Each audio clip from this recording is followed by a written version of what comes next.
Hello friends. ये corona कहां से आया और कहां जाएगा? काश हमें इसका पता हो। कहते हैं वुहान से शुरू हुआ, चाइना, और फैलते फैलते सबसे पहले इटली, फिर स्पेन, फिर फ्रांस और फिर अमेरिका, और अब वहां से हिंदुस्तान की तरफ आ गया। आपको जैसे पता है, ये एक वायरस है। एक वायरस का एक कण होता है जो हमारी शरीर में, हमारी नाक और मुंह के थ्रू जाके हमारी सांस की नलियों में फैल जाता है, और वहां से एक घमासान युद्ध शुरू होता है। उस युद्ध को फाइट करने के लिए हमारे शरीर की जो इनर शक्ति, अंदरूनी शक्ति, जिसको हम अपनी इम्यूनिटी बोलते हैं, वो लड़ने को आती है। अगर उस लड़ाई में हमारी इम्यूनिटी जीत गई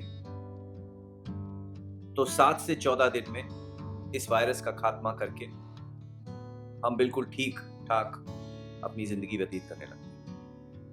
लेकिन अगर ये वायरस का पलड़ा भारी हुआ और उसने हमारी सांस की नलियों में फैल के वहां से जो रिएक्शन शुरू किया, जो हमारे सारी बॉडी के अंदर फैल के हमारे फेफड़े, हमारे हार्ट, हमारे लंग्स, हमारी लिवर, हमारी किडनीज, सबको इफेक्ट करके एक बहुत बड़ी भीषण परेशानी सामने आ जाती है, जिसके लिए एक वेंटिलेटर यानी सांस लेने की मशीन की जरूरत पड़ सकती है।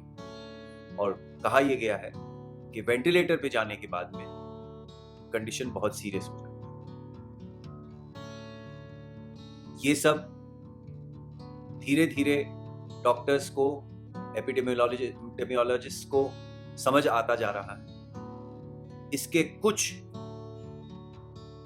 ट्रीटमेंट की मोडालिटीज समझ आ रही हैं, लेकिन फिर भी कोई ऐसी कोई स्पेसिफिक दवाई, कोई ठोस ट्रीटमेंट नहीं है आज तक जिससे कि हम कह सकें कि ये करने से हमारा इस कोरोना पे हम कंट्रोल कर सकते हैं। बहुत सारी कंट्रोवर्सीज, बहुत सारा इन्फोडेमिक जानते हैं? जैसे कि पैंडेमिक होता है, यानी कि सारी दुनिया में एक बीमारी फैल जाती है, वैसे ही इंफॉर्मेशन का पैंडेमिक फैल रहा है जिसको इन्फोडेमिक कहते हैं। बहुत सारे लोग बहुत सारी चीजें बहुत समय पे बहुत दफा कहते हैं। कुछ सच होती हैं, कुछ डरावनी होती हैं, कुछ बेसिर पैर की होती हैं, और कुछ वाकई वास्तविक मदद या हेल्प करती हैं। हमें कोशिश ये करनी है कि किसी तरीके से हम इस इंफॉर्मेशन को सिफ्ट कर सकें, स्ट्रेन कर सकें, छान के हम वो चीज इंफॉर्मेशन ले सकें जो हमें मदद करती है। इस समय सिर्फ 3 चीजें हमें याद रखनी है। पहली, कि ये कोरोना इन्फेक्शन कहीं भाग के छुपने वाला नहीं है। हमें भी इससे छुपना नहीं है, हमें इसका सामने आके इसका मुकाबला करना है, और कोशिश ये करनी है कि हम इसके सामने अपनी पूरी प्रिकॉशंस, अपने पूरे कौशन के साथ में बाहर निकलें और इसका सामना करें। और छोटा मोटा इन्फेक्शन अगर हो जाता है तो उसको हमारी बॉडी फेस करके, चैलेंज करके, और हम इससे विजय प्राप्त करें। और हम अगर इस लड़ाई में जीत जाते हैं तो हम आगे अपनी जिंदगी आराम से जी पाते हैं।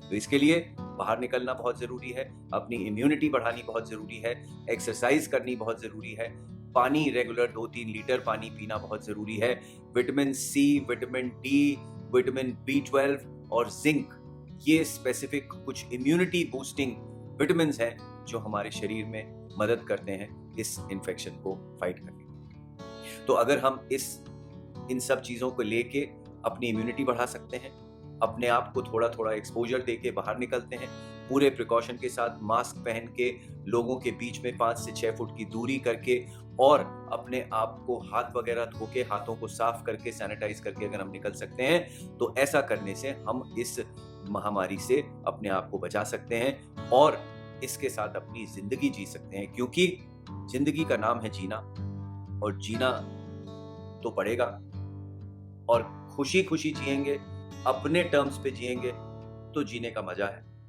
डर के रहेंगे तो बहुत दिनों तक डर के छुप के नहीं रह सकते। सो इसलिए ज़रूरी है हम लोग बाहर निकलें, अपने आप को बचा के निकलें और इस कोरोना महामारी से अपने आप को बचाएं और ज़िंदगी आराम से जी सकें। कोशिश करिए, करते रहिए, ज़रूर जीतेंगे।